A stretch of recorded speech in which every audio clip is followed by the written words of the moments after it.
Assalamu alaikum.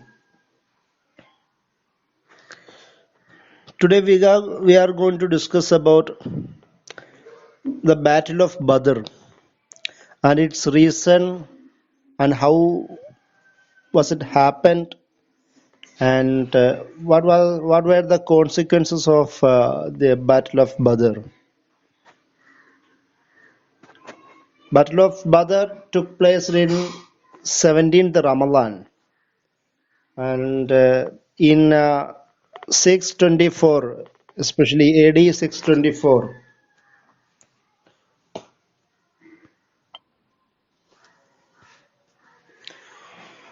Battle of Badr, the biggest turning point of the Prophet Muhammad SAW and his Sahaba after the Hijrah, after he came to Medina and after the building up Medina.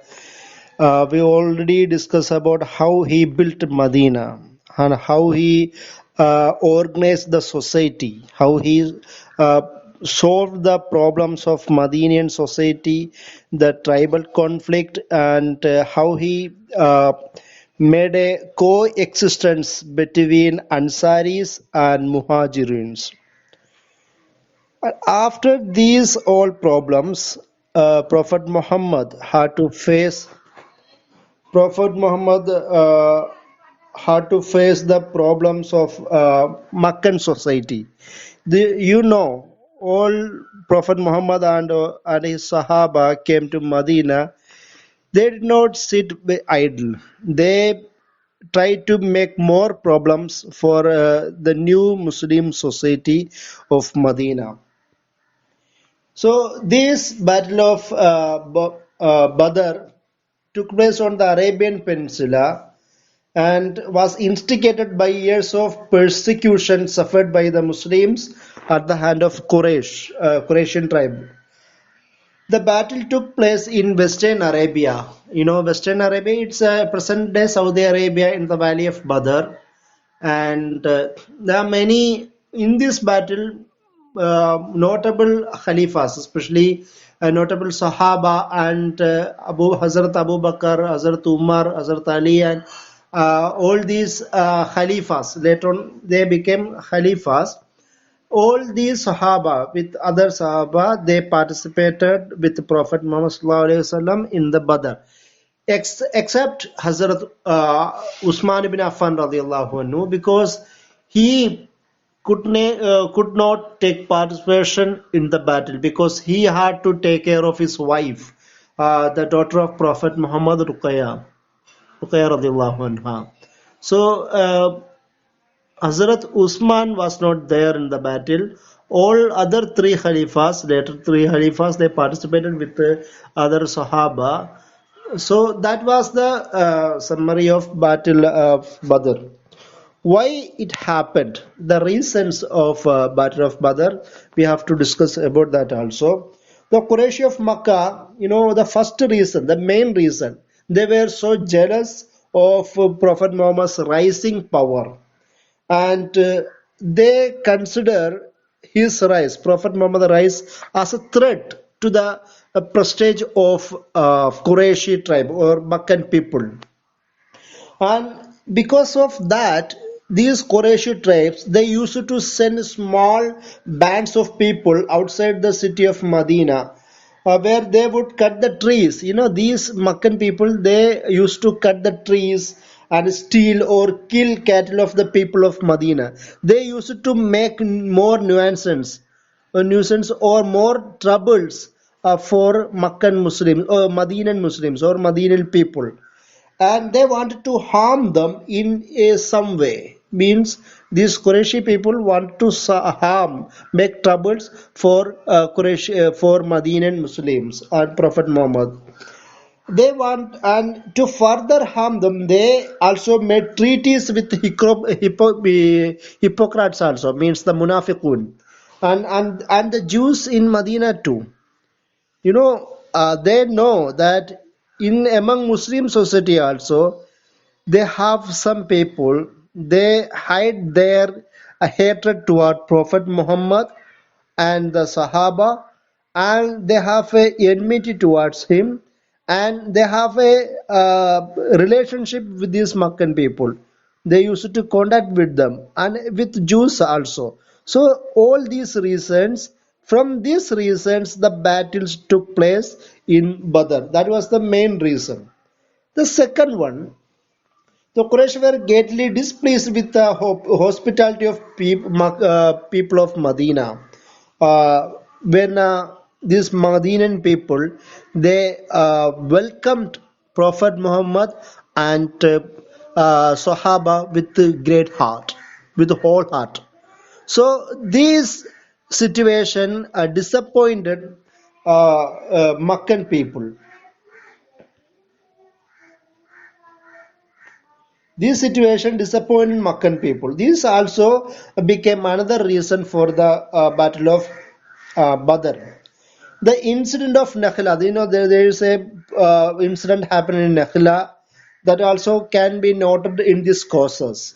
It was a death of Qurayshi tribesman during this skirmish, during the small fight between a Muslim patrol and Qurayshi Arab group. Already said these Qurayshi people used to send some small people, a small group of this tribesmen to attack Muslims or to harm Muslim properties of Medina. So there was a fight between these two groups. Then one man killed, the Qurayshi man was killed in this incident. So they wanted to avenge for this killing of a Qurayshi man. That was another reason. And another one, uh, Prophet Muhammad decided to take advantage of the city of fame in the market and trade. After coming to Medina, Medina is a very significant strategic point in Arabian society because it's a big society. There are many big tribes. They have huge connection with other tribes. They have a trade connection. So Prophet Muhammad used this trade connection, and since merchant caravans of Makkah used to pass through Medina to do some business are there, because these Makkah people, Meccan traders, they have to go through the Medinan area. So Prophet Muhammad decided to intervene in this route or send groups to supervise them as they passed through this area. This majorly scared many merchants and they switched routes, causing big financial losses in their business. After they got to know that Prophet Muhammad appointed some groups to supervise these Meccan Qurayshi traders, they had to switch the routes because they had to choose the more difficult routes. Because of that, they lost many financial problems. They faced many financial problems also, and this was a hurt to the Quraysh economically. Then Prophet Muhammad decided to also make treaties with near Bedouin tribes also to allow safe entry or exit for Qurayshi merchant caravans to the territories. Prophet Muhammad also made treaties to a for Qurayshi tribes also to go very safely, and all these problems also caused to wage war against Prophet Muhammad. And lastly, another major important reason of the Battle of Badr, that Abu Sufyan, the who was he was the at that time he was a leader of Qurayshi tribe, especially the Qurayshi trade group. Then Abu Sufyan was returning to Makkah with a large, wealthy merchant caravan. This was informed. Then Prophet Muhammad got to know. Then he decided to intercept that caravan, intervene that caravan. This can only be seen as a stopping the way of Abu Sufyan caravan. But Abu Sufyan, got scared because he knew that Prophet Muhammad's the group is coming to intervene them. Then he got scared, and he thought that he called on for an army from Makkah, After the army was marching to Makkah, Abu Sufyan switched the route and reached Makkah safely and called the army back. But Abu Jahl, who at the time was in the army, persisted to move on. Abu Sufyan came to Makkah, he returned to Makkah safely. Then he understood that it was not a field of war or the situation of war position. Then he wanted to that army, Meccan army, to come back to the Makkah. But Abu Jahl was the leader of this army. He wanted to continue or go forward to attack Muslims. That was happened at the time. And then Muslim aimed to intercept a Meccan caravan along with the Syrian trade route, carrying weapons to be used against Muslims. At that time, this caravan also used to carry weapons also. Actually, usually Arabs at that time used to wear swords with them, but in this caravan they carry more weapons also because they got frightened. And Meccan spies learned that Muslims' plans and informed caravan Abu Sufyan, who then altered his course to Makkah to protect the caravan. And after that, Abu Sufyan contacted Qurayshi tribe leaders, Abu Jahl, to give the order to gather troops from Medina. This was happened at that time. Then another reason was a threatening letter to send to Medina and asking for Muslims to be thrown out, otherwise to be prepared for attack. There was a threatened letter from Makkah to Medina, to Medinan people, asking them to throw away Prophet Muhammad and his Sahaba, otherwise they will face the attack from Makkah. That was another reason for the Battle of Badr. These were the major reasons for the starting of Battle of Badr. Then, after this incident, Prophet Muhammad gathered 700 camels and 300 horses, and that was the Meccan people, and they were well equipped and trained men. And then Prophet Muhammad went to this Badr with 313 people with Sahaba. Most of them without sword, only 3 horses and 7 camels. That was a very weak a group against a huge army, against 1,000 army. So, but after that, what was the consequence? We know that it was a huge victory for Muslims. What was the outcome of this Battle of Badr? Among the lessons of Badr is that loyalty and bravery. With a small group against a biggest army. So the Ansar, Ansar means the Medinan people who helped Prophet Muhammad and Sahaba, they known as Ansar. They set a great example by showing exemplary loyalty and valor when Prophet Muhammad consulted with companions regarding the battle. Even though Ansar did not have to fight according to the pledge of Aqaba, in the pledge of Aqaba, they are not they were not compelled to fight with the Prophet Muhammad against the enemy. Still, they pledged Prophet Muhammad, we will fight with you against the Meccan enemy. Even though they did that, they showed no hesitation to enter the battle. The famous Sahabi from Ansar, the Sa'd bin Mu'adh, he affirmed that Ansar would even jump into the sea if Prophet Muhammad asked them to. And he assured that the Sa'd bin Mu'adh assured that Prophet Muhammad Ansar's experience and reliability in combat, because Ansar, the Makkah Medinan people, they were good in battle. They were strong men. The faithfulness and courage of companion brought great happiness to the Prophet Muhammad. Then Muslims should strive to evaluate their noble values in their lives. There in Surah there are many surahs, especially Anfal and Ali Umran. All these surahs actually mention the Battle of Badr. When the issue happened, uh, you did not kill them, but it was Allah who killed them, and you threw not Muhammad. When you threw, it was Allah who threw that he might test the believers with a good test. Indeed, Allah is hearing and knowing. That was an ayat.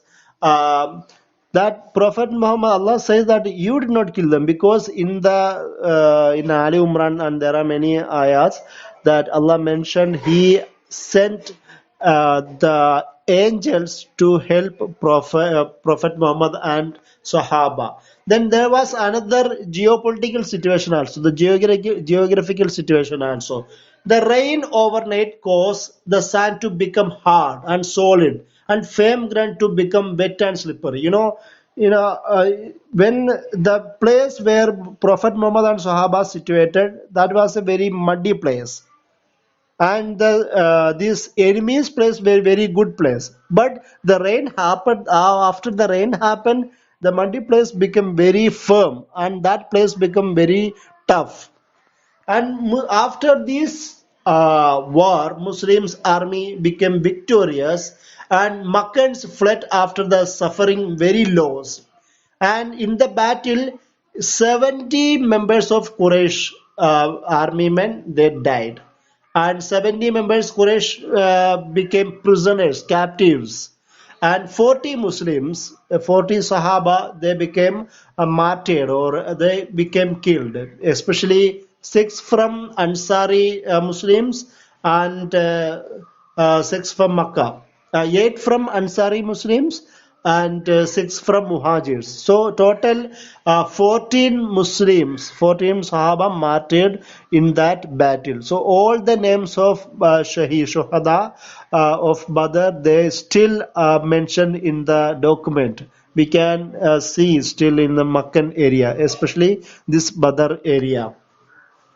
And the total amount of Muslims only made one out of three, the figure compared to infidels. Despite the small army, the Muslims scored a complete victory. It means it's not always quantity over quality. In this key battle, the army of only 313 humble Muslims defeated an army of 1,000 well-equipped soldiers. And there are many come min fi'atin qalilatin ghalabat fi'atin kathira. The ayah from Baqarah, 249 ayat number. Kam min fi'atin qalilatin ghalabat fi'atin kathira bi'idhnillah. Means how many small company has overcome a large company by permission of Allah. So in Surah Al Imran also, Allah Subhanahu wa Taala He evaluate the incidents of Badr in Surah Al Imran.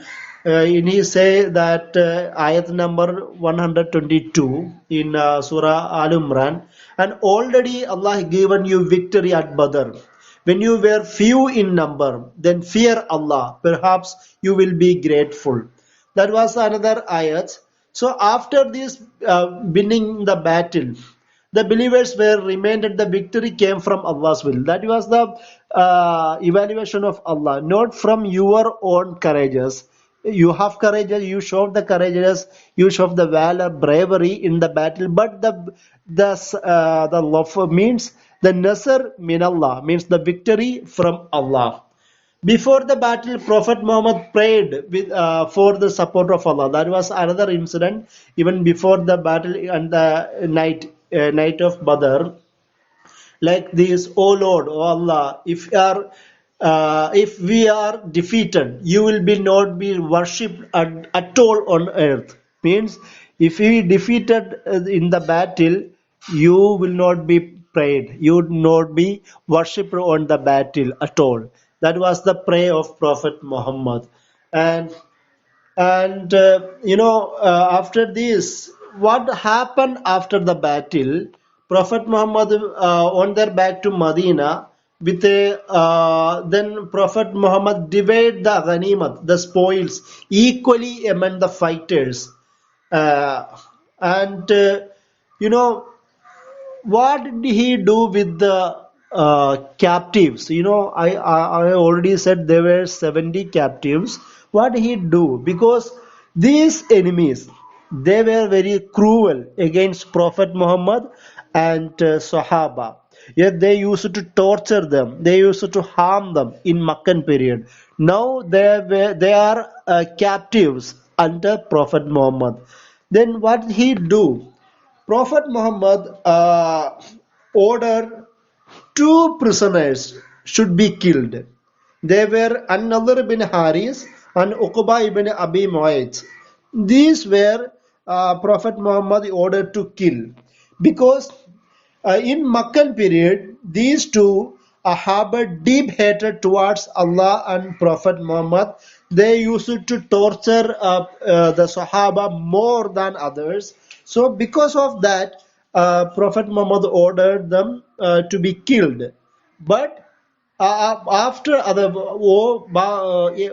all other 68 prisoners, they had to keep under Prophet Muhammad and Muslims. You know,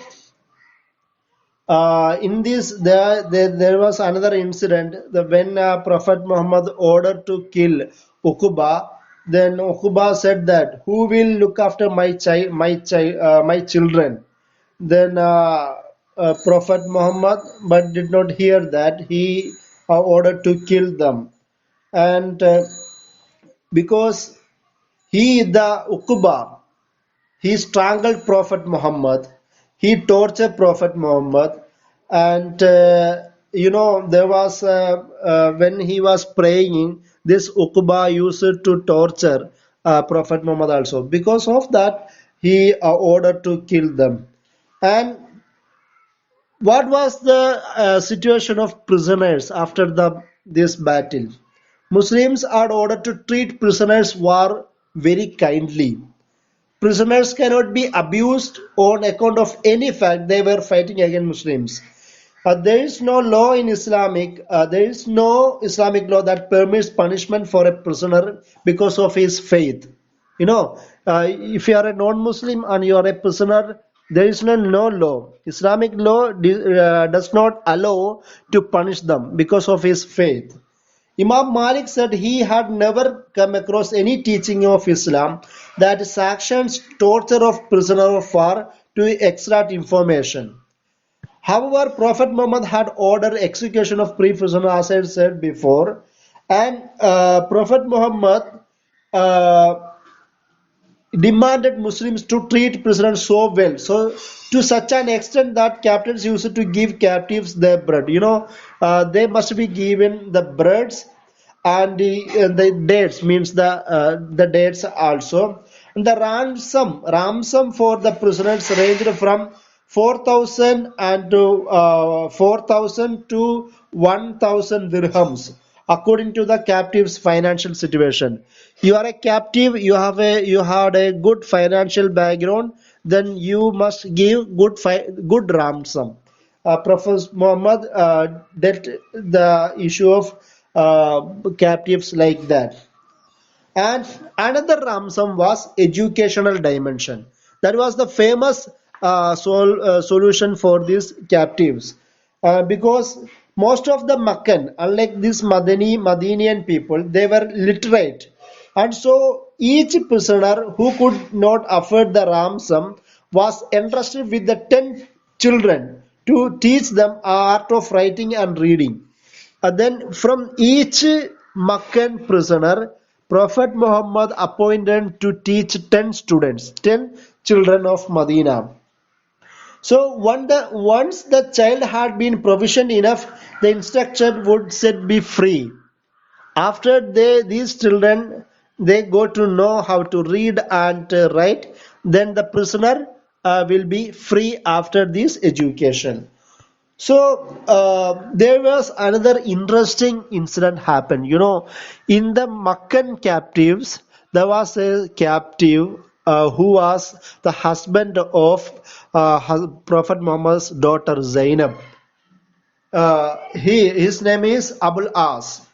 Then that was a famous love story also. If you search for the love story of Zainab and her husband Abullas, that is a very interesting story. You can read yourself. This incident, Hazrat Zainab paid the ransom for her husband Abullas with a necklace.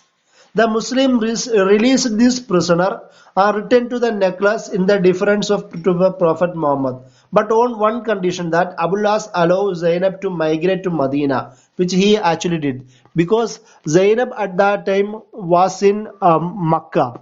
Then Prophet Muhammad allowed that one with one condition: if he allows Zainab to come to Medina, then he will be free. So, with that condition, he allowed that he went to Makkah and Zainab came to Medina.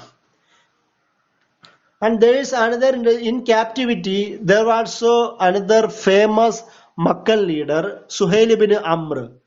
Umar radiallahu anhu suggested that he will put his in front. The Muslims, they will pull out his front teeth to disable him from speaking, because this Suhail ibn Amr was very famous orator in Meccan society. So this is why Hazrat Umar said that to pull out his front teeth. So because of that he could not be speak very strong. But Prophet Muhammad did not allow that, and that was another incident. Sa'd bin Nu'man also, another lesser pilgrim detained in Makkah. He was released in return for the setting of Abu Sufyan's son. Abu Sufyan's son was a captive with other prisoners. Then that was the condition. If he allows this Sa'd bin Nu'aym and the Sahabi came to return to Makkah, Medina, then Abu Sufyan's son will be free. Then that was this treatment also happened. And all these incidents, I'm saying that the what was the best consequence of this Badr? One is the victory of Muslims. Then the neighboring tribes, they could say that Prophet Muhammad and his Sahaba, they became very strong.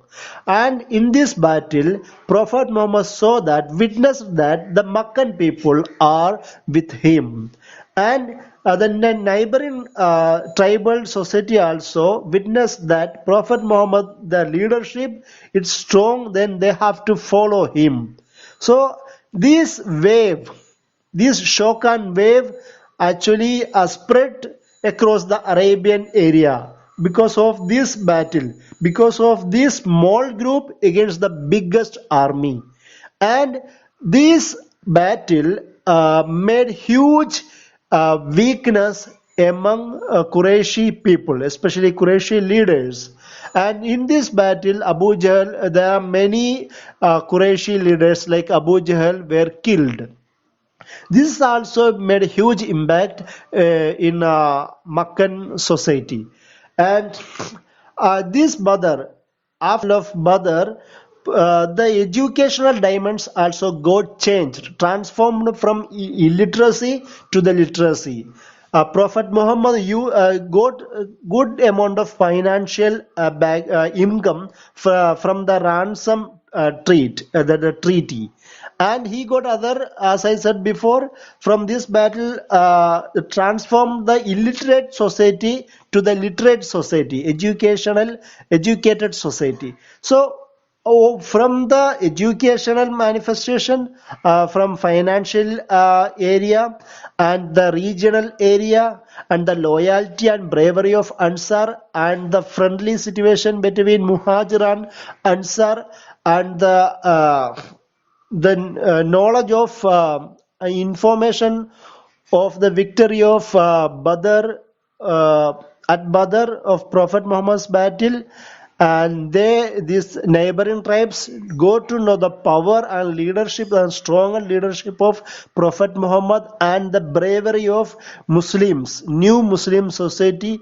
All these consequences helped Prophet Muhammad to emancipated, to consolidated, to spread his ideas, means the Islamic ideas across the Arabian region.